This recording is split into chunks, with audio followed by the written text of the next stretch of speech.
Swamiji is welcomed in Almora on his way back from America after the grand success at the Parliament of Religions.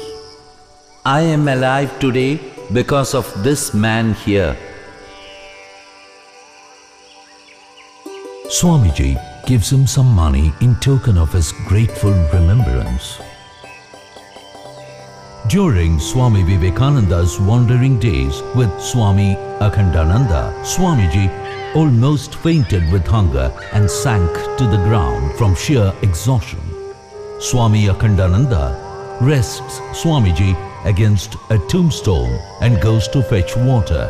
On seeing the plight of Swamiji, the keeper of the cemetery, a fakir named Zulfikar Ali, offers him a cucumber. Since Swamiji was very weak, he requested Zulfikar Ali to feed him the cucumber, but being a Muslim, Zulfikar Ali was hesitant to carry out Swamiji's request. On seeing this, Swamiji said, Are we not all brothers?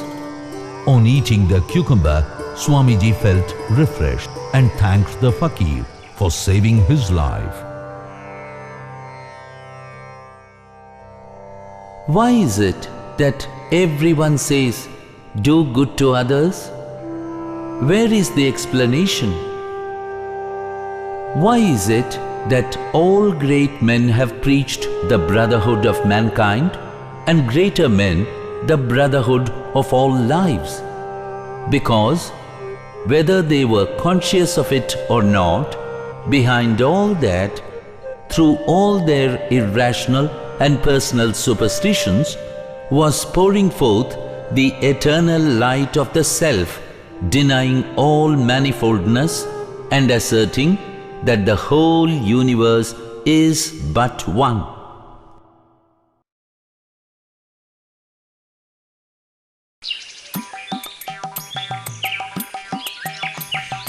In the house of a certain friend, there was a champaka tree from which young Narendra loved to dangle head down.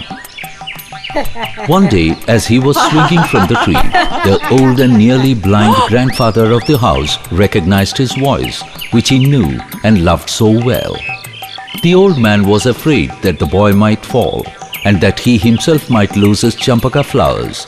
He called Naren down and told him, You must not climb the tree again. Why, sir? Because a Brahmadaitya lives in the tree, and at night he goes about dressed all in white, and he is terrible to look at, and he breaks the necks of those who climb the tree.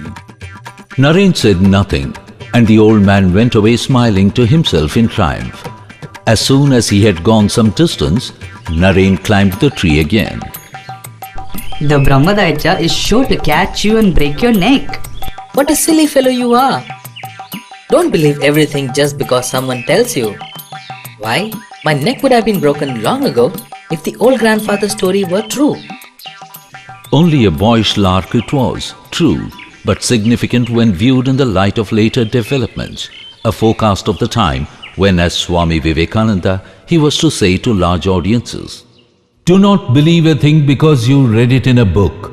Do not believe a thing because another has said it is so. Find out the truth for yourself. That is realization. It is not the sign of a candid and scientific mind to throw overboard anything without proper investigation. Perpetuating old myths in the form of allegories and giving them undue importance fosters superstition and is really weakness. Truth must have no compromise. Teach truth and make no apology for any superstition. Neither drag truth to the level of the listener. What right has a man to say he has a soul if he does not feel it, or that there is a God if he does not see Him? If there is a God, we must see Him. If there is a soul, we must perceive it. Otherwise, it is better not to believe. It is better to be an outspoken atheist than a hypocrite. Man wants truth, wants to experience truth for himself. When he has grasped it, realized it, felt it within his heart of hearts, then alone declare the Vedas would all doubts vanish, all darkness be scattered, and all crookedness be made straight. Tell the truth boldly, whether it hurts or not. Never pander to weakness. If truth is too much for intelligent people and sweeps them away, let them go. The sooner the better. Truth is to be judged by truth and by nothing else. Doing good is not the test of truth. The sun needs no torch by which to see it.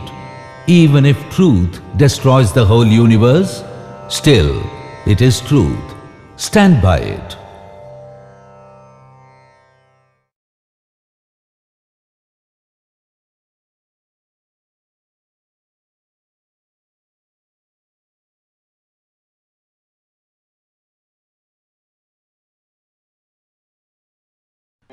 During his stay in the West, many eminent thinkers were impressed by Swamiji and became quite close to him. The famous American orator Robert Greene Ingersoll, also known as the Great Agnostic, was one of them too. I believe in making the most out of this world and squeezing the orange dry.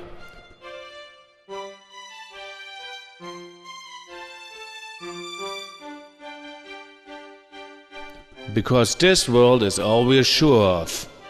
I know a better way to squeeze the orange of this world than you do, and I get more out of it. I know I cannot die, so I am not in a hurry. I know there is no fear, so I enjoy the squeezing. I have no duty, no bondage of wife and children and property. I can love all beings. Everyone is God to me.